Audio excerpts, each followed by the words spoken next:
Hello, I'm Voltaire Tupas. Welcome to Rappler Talk. Today is the International Day of the World's Indigenous Peoples. At kasama natin ngayon sa studio, dalawang katutubo mula sa Mindanao, mga katutubong lumad, si Femia Culyamat, isang elder mula sa isang community sa Mindanao, at si Gliza Belandres, isang estudyante, isang lumad student mula rin sa Mindanao. Welcome to Rappler Talk. Okay. Ito ay araw ninyo, kaya sineselebrate natin yung inyong kultura, yung inyong komunidad, yung inyong lengguwahe, yung mga inyong pinaglalaban. Nandito kayo ngayon sa Manila at pinakita nyo sa maraming estudyante sa Universidad ng Pilipinas at kahit sa media yung ilang mga activities ninyo. Pero ipakilala muna natin yung inyong komunidad, yung inyong tribo. Anong tribo kayo? Isang tribo kayo nang galing? Kami po ay isang tribo ng Manubo. Isang tribo ng mga lumad. Lumad na Manubo sa Mindanao. Anong ibig sabihin yan? Kasi minsan nalilito yung mga tao. Anong ibig sabihin pag sinabing lumad? Anong ibig sabihin pag sinabing Manobo at iba pang mga tribo na? Itong lumad kasi, ito yung isang common na pangalan ng mga katutubo.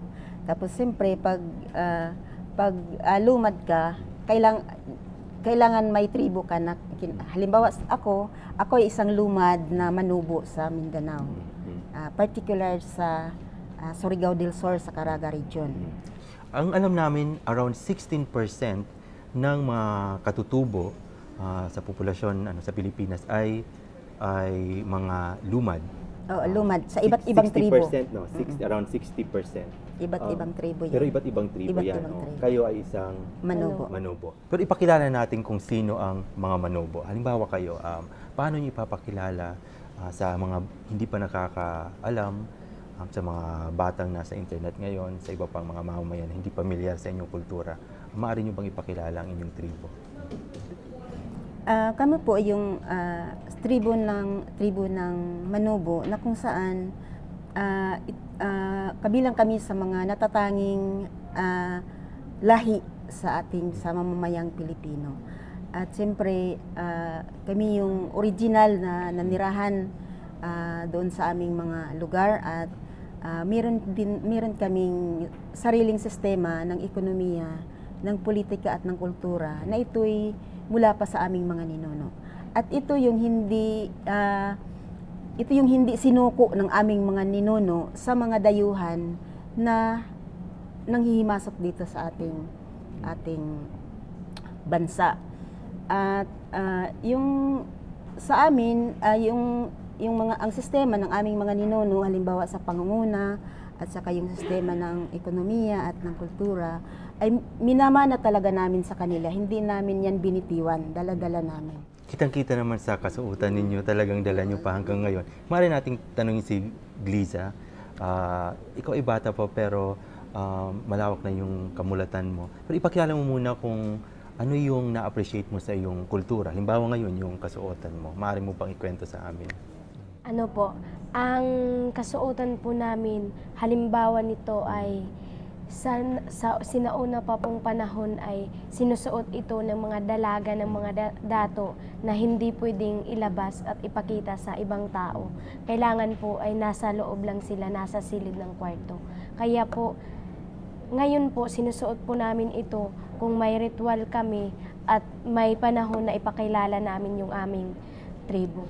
Okay. Yung mga kulay, kanina nagkikwento mo may mga ibig sabihin yung mga kulay ng inyong kasuotan. Anong ibig sabihin? Halimbawa ng mga patterns. Ito, may kulay ka na black, tapos may yellow, tapos may pula. Ito yung itim, ay ito yung nagpapakita sa yung parang madilim na landas namin dahil wala kaming pinag-aralan, tapos hindi namin yung parang atrasado yung pamumuhay namin. Bagamat meron kaming sarili ng sistema ng pagpapatakbo ng buhay, kaya lang atrasado dahil yun nga, walang pinag-aralan. Tapos, ito pong dilaw, itong yellow, ay ito yung pinapangarap namin na liwanag, na mabigyan sana ng liwanag itong madilim namin na landas. At siyempre, itong puti,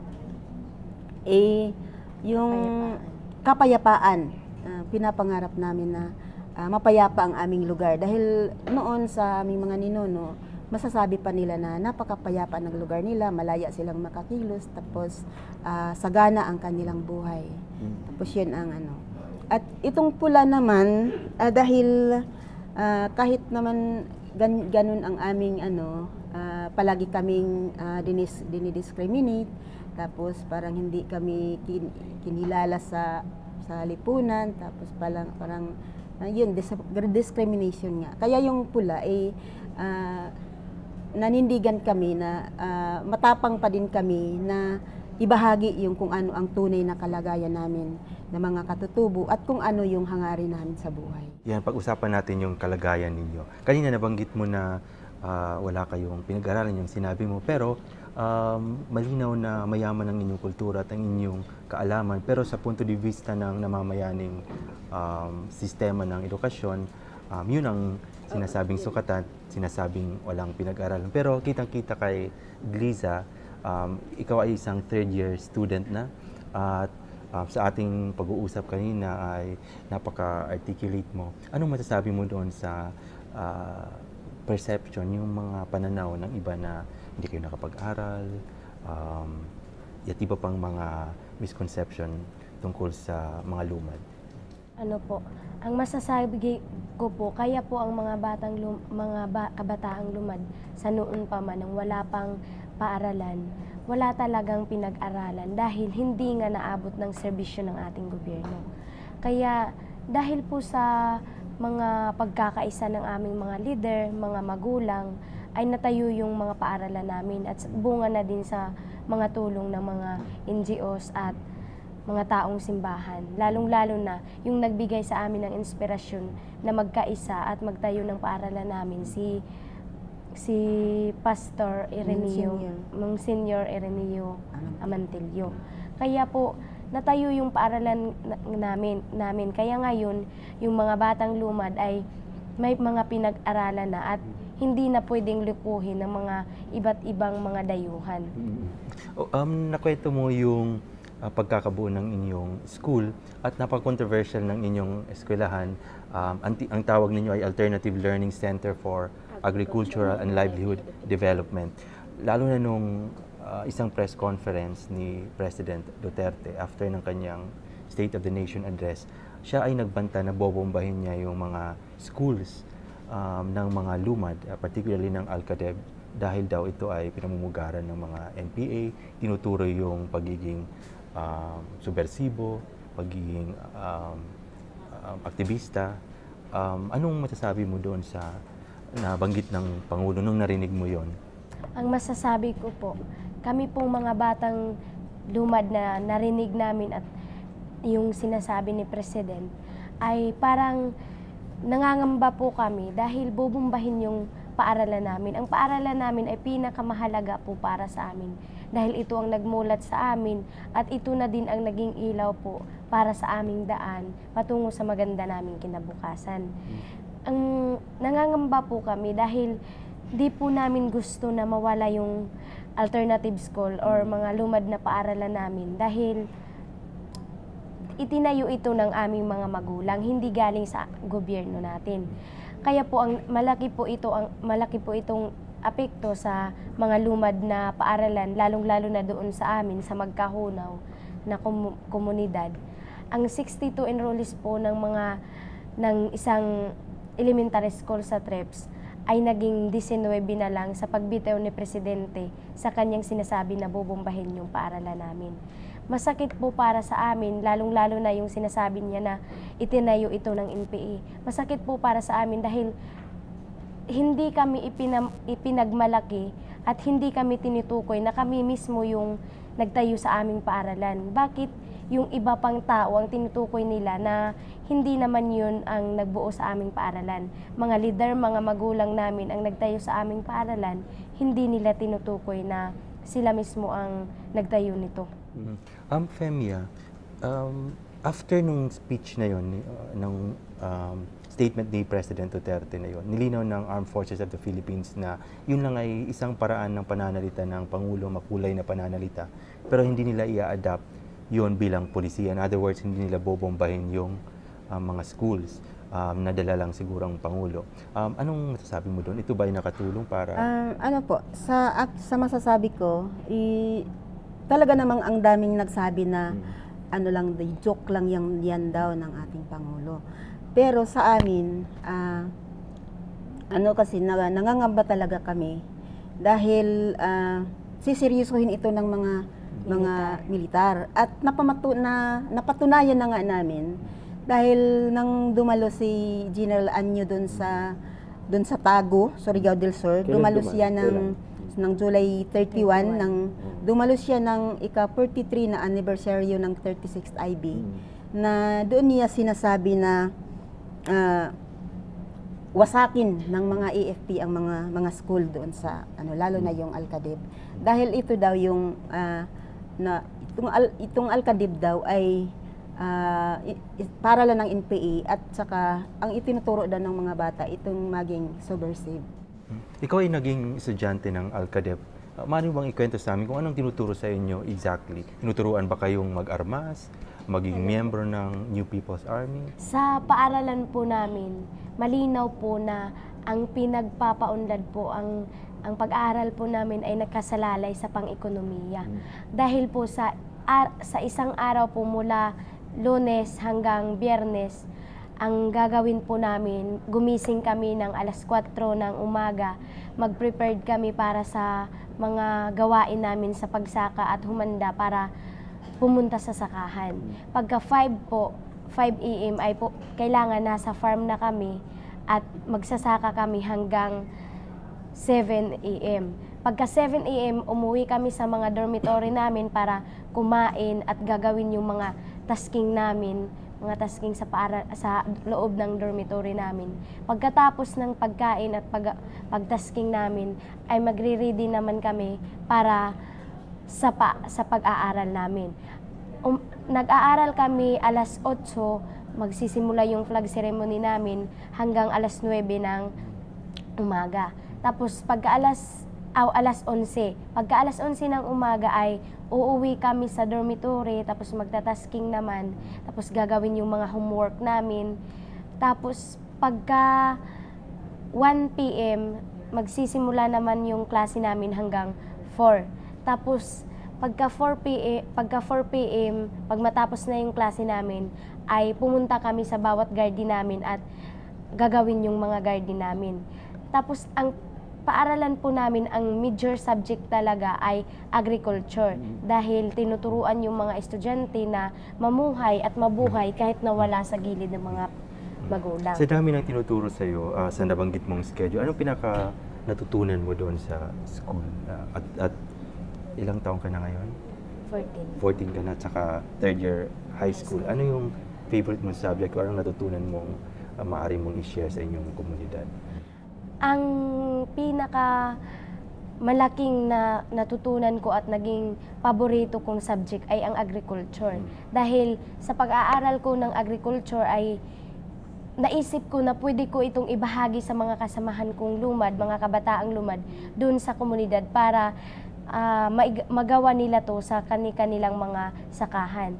Tapos, ang isa pa pong favorite subject ko po ay ang history, dahil sinusuri po namin yung tunay na kalagayan ng ating bayan at sinusuri kung ano yung mga pangyayari sa sinauna pang mga panahon. Anong pagkakaintindi mo sa kasaysayan ng ating bansa, yung lugar ng mga katutubo sa kasaysayan ng bansa? Anong natutunan mo, nasa isip mo?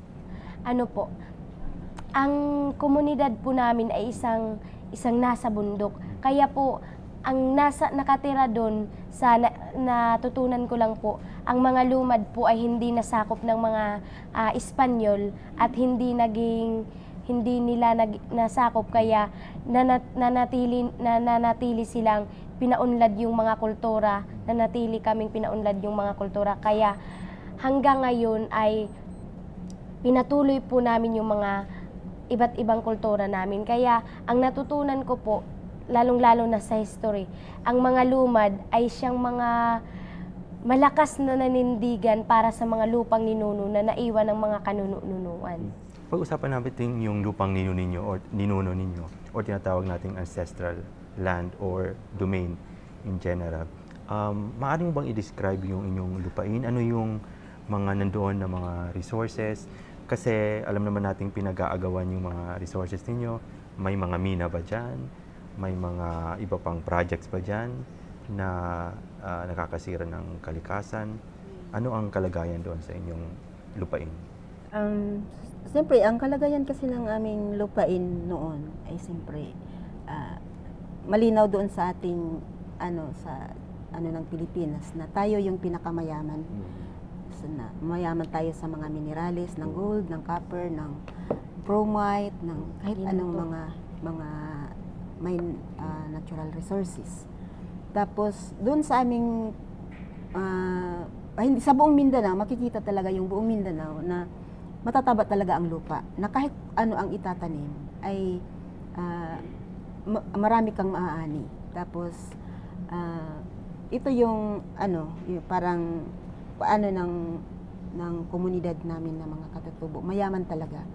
Tapos ang sa ngayon yung maaming mga lupa ay kung sa baba ay yun yung ginawang mga expansion ng mga plantasyon ng saging, ng palm oil, ng ano pa yun. Tapos doon naman sa bundok ay tinatarget ito ng mga mining companies at saka yung mga hydropower. Tapos ito yung Tapos siyempre, yun nga yung aming pinangangambahan dahil kung matuloy talaga itong mga ganitong mga kumpanya, wasak na wasak talaga yung aming mga lupang ninuno. At siyempre, sa lupang ninuno lang namin maiasa ang kinabukasan ng aming susunod na henerasyon. Kaya ang aming panindigan talaga na kailangan talaga naming depensahan ang aming lupang ninuno. Tapos kung pupunta tayo doon sa school, na ito yung pinapasalamatan namin na natulungan kaming makatayo ng paaralan. Dahil doon din namin makikita yung kung paano alagaan ang lupa at kung paano ito maging produktibo. Tapos may mga anak ka bang nag-aaral doon sa Alcadib? Oo, ang lahat ng aking mga anak ay nakapagtapos na sila sa Alcadib at saka dahil wala kaming maipaaral sa kolehiyo, kaya nag-ano sila sa nag-volunteer teacher sila sa elementary, sa TREPS ngayon.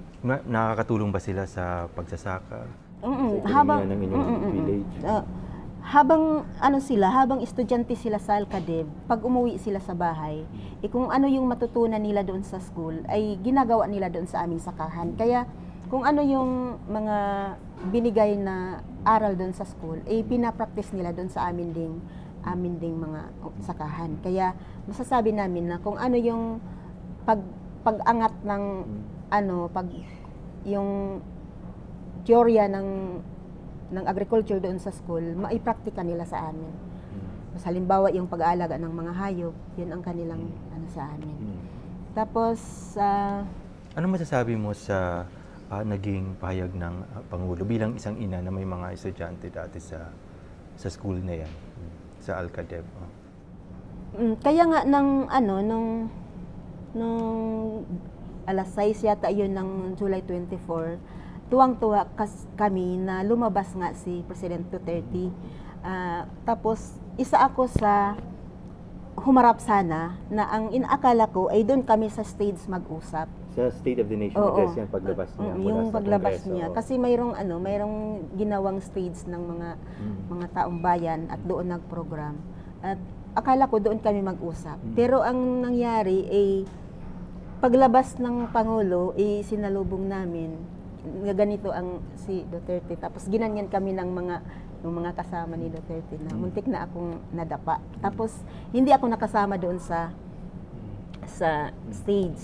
Tapos yun sa akin itong sinabi kasi niya na yung bubumbahin niya yung paaralan namin. Naisip namin na na talaga ang napasok sa utak niya.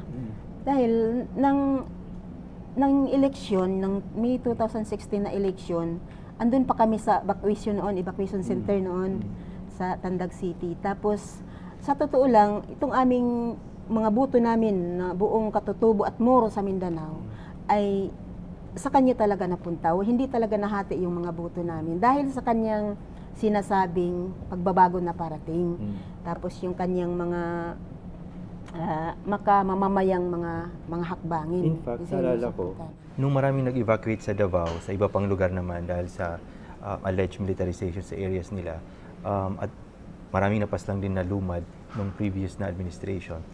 Isa siya sa mga taga-suporta ninyo at nag-post pa nga siya na nagsasabing stop lumad killings. Kaya yun ang parang nanibago kami sa kanyang binitiwan na bubumbahinan niya yung aming school dahil alam niya na alam niya kung sino talaga yung nagpatayo ng school dahil mayor siya sa mula sa yung mga lumad sa Davao hanggang dito sa Caraga region alam niya kung ano ang ginagawa ng mga lumad para maitayo yung mga paaralan para sa kinabukasan ng kanyang mga anak. Umaasa ba kayong magbabago yung kanyang pananaw o ito lang ay dahil lang makulay ang kanyang pananalita? Sa akin personally, makikita ko talaga na parang hindi na yan magbago dahil hindi siya natatakot sa napakaraming mamamayan na nagrereklamo sa kanya. Natatakot siya sa kanyang mga nasa paligid na ang lahat ng mga member ng kabinete niya ay mga retired general ng AFP.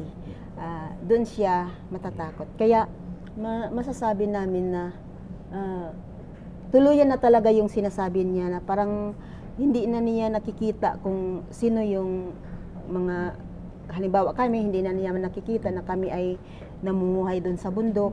At may sinabi ko pa nga niya na papatag daw niya yung bundok tapos pulbusin niya yung mga NPA. So ibig sabihin kami, nanirahan kami doon sa bundok, kasama na kami sa pupulbusin niya. Kaya nang binitiwan niya yung sinabi niya na bubumbahin yung school, parang napakalaking pangamba sa amin dahil doon lang namin makikita yung kinabukasan namin sa aming mga anak, ang karapatan ng aming mga kabataan na magkaroon ng libreng edukasyon, ang karapatan namin sa buhay, lalo na yung karapatan namin sa aming sariling pagpapasya bilang mga katutubo. Gliza, mayroong naging activities yung mga tulad mong kabataan na pumunta sa Manila. Ang tawag nila Dear Digong, tapos may mga wish. Ganyan. Isa ka ba sa nagsulat ng wish? Anong wish mo doon sa sinulat mo para kay Pangulo? Ang sinulat ko po doon ay sana po maintindihan niya ang aming mga hinanaing. Tapos sana po, kasi ang pagsulat namin ay hindi pa niya binitiw yung bubumbahin yung school namin. Kaya sinasabi pa po namin na umaasa po kami sa iyo na makatulong ka pa. Tapos yun, marami kaming sinasabi. Lahat po ng mga Alcadev student ay nagsulat doon dahil sinasabi namin na sana po hindi ka makinig nina yung mga Lorenzana, Anyo at Esperon dahil gawa-gawa lang po talaga. At sinasabi ko pa po doon na kung hindi ka po maniniwala, pumunta ka po at makipag-usap ka sa mga kabataang lumad na nandun pa po kami sa UP Diliman International Center. Yun po ang sinasabi. Ngayon kayo dito sa Manila? At ano yung activity niyo sa Manila? Ano yung inyong pakay sa Universidad ng Pilipinas? Ano po, ang sa ngayon po ay SOS campaign po talaga yung Save Our Schools Network talaga yung dala namin. Tapos may susunod din na mga taga Mindanao pa rin at kasamahan din namin. Ang tawag po ay Lakbayan ng mga Pambansang Minorya. Naalala ko yung naglakbayan din kayo noong 2 years ago. Iba pang administration yon. Iba naman yung issue na kinarap ninyo dahil maraming may sinunog na schools, may pinatay na mga school administrator at iba pang lumad. At isa ka sa mga nakasaksi noon ng violence doon sa inyong lugar. Ikaw ba ay paano mo yung proseso bilang bata? I understand nahirapan ka, mabigat ito para sa'yo, yung naranasan mo noon. Ano po, yung pagpatay po yung nakaraan po, yung Lakbayan 2015 ay nakasama po ako dito. Lumakbay kami dahil sa sinunog na paaralan namin at pagpatay sa aming executive director na si Sir Emerito Samarca at leader ng organisasyon naming Mapaso or Malaho Tayong Pakigbisog alang sa sumusunod or persevering struggle for the next generation. At ang isang dato ng komunidad na si Jubilio Sinso. Si Junel po ay isa kong tiyuin at si Jubilio Sinso po ay lolo ko. Tapos isa po naming teacher si Sir Emerito Samarca. Tapos sa pagpatay po sa kanila mismo po, ang lahat ng mga estudyante sa Alcadev, sa TREP, sa Hanayan at mga magulang, mga buntis, mga matanda, may mga sakit, nakasaksi po talaga kung paano pinatay si Junel Campos. Tapos akala namin isa lang si Junel yung pinatay nila, isa lang sa harap namin. Di rin pala namin alam na may mga bata din na nakasaksi kung paano pinatay ang dato na sa likod namin na si Jubilio. Hinila siya, tapos kumuha sila ng kahoy, tapos binali yung mga kamay at paa ni dato. Tapos Napakabata mo para masaksihan yung ganitong violence. Saan ka umugot ng lakas para maging ganito ka lakas ngayon humarap sa mga tao? sa ano po, pagkatapos ng pangyayari ay nagbakwit kami. Siyempre dahil trauma kami mga bata, ay dahil din sa mga tulong ng mga iba't ibang Friends of the Lumad, ay nagawa sila ng psychosocial activities para sa mga bata. Yun po, isa po sa nakatulong sa amin para mawala yung trauma. Pero hanggang ngayon po, hindi po talaga nawawala yung trauma namin, lalong-lalo na kung nakakita kami ng mga nakakumoplahe ng mga sundalo. Dahil palagi pong mapasok sa aming isipan na ganyan ang kulay ng pumatay sa leader namin. Parang ganyan ang palaging pumapasok sa amin. Tapos ang nagbigay po para sa akin ng lakas na loob ay hindi ko iniisip na wala na sila. Hindi ko iniisip. Parang binaliwala ko na wala nang Imok, wala na si Sir Imok, wala na si Junel, wala na si Bilyo. Iniisip ko po na maraming Bilyo, maraming Junel, maraming Imok na susunod sa kanilang daan, lalong-lalo na kaming mga bata. Dahil nasasaksihan po namin kung paano nila pinaunlad yung komunidad at paaralan namin. Kaya bilang kabataang Lumad po, kahit na murang edad ko pa lang, ay iniisip ko talagang ipagpatuloy ko po ang kanilang nasimulan. Ganito ba katatag yung mga kabataang Lumad? Lahat? Ganito ba magsalita at mag-explain, mag-absorb ng ganitong mabigat na mga kinakaharap? Paano yung ibang mga batang siyempre sabi niya natutrauma, paano mo ini-explain bilang elder, bilang nanay sa kanila yung ganitong pangyayari? Sa kanya, 1 year na nag-evacuate, tama? Yung iba palagi nasa evacuation, paano niyo ni-explain sa mga bata? Ano din, yung lahat ng mga bata, lalo na yung nasa mga paaralan, mga bata, ay kasama na din yung psychosocial na ibinibigay sa mga guro. Bago sila magsimula ng kanilang mga subjects, ay magbigay muna ng mga psychosocial therapy yung mga guro. Tapos siyempre naman sa amin bilang mga nanay, kapag wala ng klase o uwi na yung mga bata dun sa bahay, kami din ang magpapalakas loob ng mga bata. Tapos sasabihin namin sa kanila na kailangan kayong mag-aral, patuloy sa pag-aral kahit ganito yung ating kalagayan, dahil ito yung mga kinabukasan ninyo. Wala tayong mabuting kinabukasan kung titigil tayo sa pag-aral. Ito lang yung tanging bagay na maiwan namin sa kanila para sa kinabukasan. Ang bigat pakinggan, nakakalungkot pag napapakinggan natin yung ganitong mga kwento. Pero ito ay araw ninyo, gusto rin nating i-celebrate. Ano ang sa gitna ng lahat, sa kabila ng lahat, ano ang pwede nating i-celebrate bilang mga katutubo sa inyong araw? Bilang katutubo, ang pinaka-importante na i-celebrate namin yung katatagan namin sa pag-alaga na pagdepensa ng aming lupang ninuno, dahil nakikita namin na yun nga, masasabi ko na kanina na ang lahat ng buhay ay talagang nakaugat sa lupa. lalo na sa amin bilang mga katutubo, na kung ang lupang ninuno namin ay mawala din yung kahit yung aming dignidad bilang katutubo, mawawala din yan. Kaya kahit naman sa yung mga pagsisikap namin para umunlad sana kami na maipantay dito sa baba, na kami na nga yung naghihirap, tapos kami pa yung pinagbibintangan na kami ay masasama, ginawa namin itong inspirasyon dahil alam namin na mabuti naman ang aming ginagawa para naman ito sa kinabukasan ng aming mga anak. Tapos isa sa aming na hindi talaga namin titigilan yung kanilang pambubumba sa amin. Yung pagsasabi nila na kami ay mga supporters ng NPA. Hindi po namin yan ididibdib kasi naman yan, wala namang katotohanan yung sinasabi nila.